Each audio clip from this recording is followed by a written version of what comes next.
कोई ऐसी पीछे पारिवारिक शक्ति नहीं है, मुझे अच्छे से पता है इनकी पारिवारिक बैकग्राउंड। एक की आपने सुन लिया कि अभी आप सुनना, दोनों के ही पैसे का अरेंजमेंट कितना मुश्किल से हो रहा है ये भी मुझे पता है। आइदन यहाँ पे युवराज जी के साथ में बैठा है, कई बार सेवाएं देता है, यहाँ से कुछ वित्तीय मैनेजमेंट होता है, और परिवार में मेरे हिसाब से पहली नौकरी है ना, पहली नौकरी है परिवार से भी, और साथ साथ में कंप्यूटर सीनियर और जूनियर दोनों में सिलेक्शन हुआ, एक साथ ही हुआ है।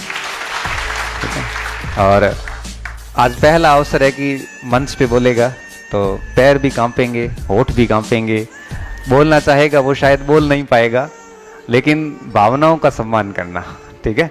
तो जैसा कुछ आ रहा है वैसा थोड़ा 2 मिनट बता दें इनको। मेरी धरनी, मेरी प्रारंभिक शिक्षा तो सरकारी स्कूल में ही हुई। मैं एक बार 9वीं क्लास में तो प्राइवेट स्कूल में पढ़ा था। उसके बाद में मैंने 12वीं करने के बाद में गांव में कॉलेज थी, इसलिए मैंने BCA किया, बैचलर ऑफ कंप्यूटर एप्लीकेशन। मुझे कुछ पता नहीं था कि इसकी जॉब कहाँ मिलेगी मुझे, किस प्रकार से। उसके बाद मेरा एक दोस्त MSc कर रहा था, इसलिए मैंने कंप्यूटर साइंस में MSc कर दी। और उसके बाद मैंने कैन इंडिया के अंदर एक इंटरव्यू दिया, जहां मेरा सिलेक्शन फील्ड इन्वेस्टिगेटर के रूप में हुआ। और मैंने अपने पिताजी को फ़ोन किया कि बधाई दे दो कि सिलेक्शन हो गया। तो मैंने पिताजी को पूछा कि पापा मेरा सिलेक्शन है, कंपनी के अंदर हो गया। तो पापा ने एक ही कहा, नौकरी प्राइवेट है गवर्नमेंट रही है, मैं प्राइवेट है तो अपने करनी को। तो उसके बाद में मेरे गुरुजी थे लव कुमार जी सोनी, जो अभी वाणिज्य कर विभाग में लगे हुए हैं। और मेरी वहाँ भाई साहब काम कर रहे थे, फर्म के काम से कुछ गया था, तब उन्होंने मेरे को कहा कि क्या कर रहा था। मैंने कहा मैं पंचायत समिति में भी कंप्यूटर ऑपरेटर के रूप में लगा हुआ हूँ। तो उन्होंने सीधा 2-3 मेरे को कहा भी ये ज़िंदगी भर टाइपिंग करते रहोगे, ऐसे करते रहोगे, कुछ होना नहीं है। सीधा युवराज जी को फ़ोन किया, मैं जानता भी नहीं था सक्सेस पॉइंट कहाँ है, और बाकी किसी कोचिंग के बाद मेरा कोई लेना देना ही नहीं था। युवराज जी को कहा कि मैं एक विद्यार्थी स्टूडेंट भेज रहा हूँ, उसे आप किसी भी बैच में बिठा देना। तो मैं अपने आप को इतना सौभाग्यशाली मानता हूँ। एक हिंदी में शब्द है अंतेवासी। तो आदरणीय गुरुजी गणपत जी मुझे वहाँ मिले, और मैं हमेशा इनके चरणों में रहा। और मुझे सपोर्ट करने वाले बड़े भाई का हो या अभिभावक का हो, जहाँ कहीं भी मैं कमज़ोर हुआ, मुझे युवराज जी जैसे व्यक्ति मिले, और मैंने धीरे धीरे पढ़ाई शुरू किया। मैं कंप्यूटर साइंस से था, और पहले 10वीं तक तो ऐसे ही पढ़े थे, सीधी सी बात है, कोई नॉलेज ज़्यादा था नहीं। तो फिर मैंने धीरे धीरे हाईकोर्ट LDC की एक वैकेंसी, प्रेमनाथ और हम एक ही बैच के, पटवार पे की दोनों ने तैयारी साथ में की, और हम लोग अच्छे दोस्त भी हैं।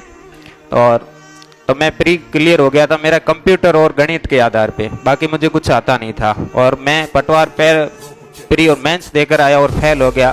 इतना निराश हुआ, तब भी मेरी शक्ल देख के सर जान गए थे। तभी उन्होंने कहा इधर क्या हुआ, मैं सर फेल हो गया मैं। तो ऐसी नौकरी नहीं लगती है। मैं ठीक है, पहले चांस में आपका सिलेक्शन नहीं होता है। और युवराज जी हमेशा मेरे साथ, किसी भी जैसे चेहरा देख के आपके पता चल जाता है किस टेंशन में हुआ है। तो मैंने उसके बाद में हाईकोर्ट LDC की तैयारी की, और मैंने दोनों पेपर, जो पेपर होता है उसको पास किया, और मैं टाइपिंग टेस्ट देकर फेल हो गया। और उसके बाद जैसे ही मैंने एक कंप्यूटर क्षेत्र की वैकेंसी आई थी, जो राजस्थान में 49 पोस्ट थी, कोपा की करके, और जूनियर इंस्ट्रक्टर जो अभी मैं पोस्ट में सिलेक्ट हुआ हूँ उसी की थी, और उसमें मैं 1.5 नंबर से रह गया। और उसके बाद LDC की वैकेंसी आई 2018 के अंदर, तो मैंने पेपर क्लियर किया, और टाइपिंग में मैं फेल हो गया। और जैसे ही कोरोना काल आ गया, और उस समय एक ऐसा दौर आया कि कंप्यूटर इंस्ट्रक्टर के लिए कुछ राजस्थान सरकार में हलचल शुरू हुई। तो गणपत जी सर ने मुझे कहा कि आइदन ये भर्ती में जो थारो सिलेक्शन नहीं वो तैम बोरे ही उपड़े है।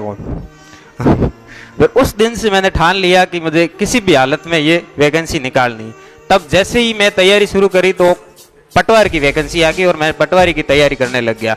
और पटवारी में मेरा 2 गुना में सिलेक्शन हो गया। और अंतिम आरक्षण की वजह कह सकता हूँ, या मेरी कहीं ना कहीं कमजोरी रही है, या मैंने 1-2 सब्जेक्ट छोड़ दिए थे, उस वजह से मेरा फाइनल सिलेक्शन नहीं हुआ।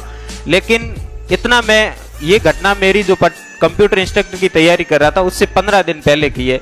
और तब मैं अपनी शक्ल सर को दिखा नहीं पाया कि बार बार फेल हो रहा हूँ, वह कैसे जाऊँ। तो युवराज जी सामने बैठा के इधर आ, तो फिर मेरे को मोटिवेट किया, और तमाम गुरुजनों को मेरी दोहरी सफलता भेंट के रूप में स्वीकार करता हूँ। और मेरे जैसे विद्यार्थी जिसका कभी कॉम्पिटिशन से लेना देना ही नहीं था, उसे आज सक्षम बना दिया, और मैं आपके सामने खड़ा हूँ, और इस मंच पर पहली बार बोल रहा हूँ। और ये एक ऐसी बात है कि यहाँ से फोटो खींचना हम छुप छुप के खींचते थे और दिखाते नहीं थे किसी से। आज ये मेरे लिए मौका है कि मैं यहाँ पर खड़ा हूँ आपके सामने, और ऐसी दुआ करता हूँ कि आप लोग भी संस्थान पे विश्वास करें और जो चीज़ आपको बताई जा रही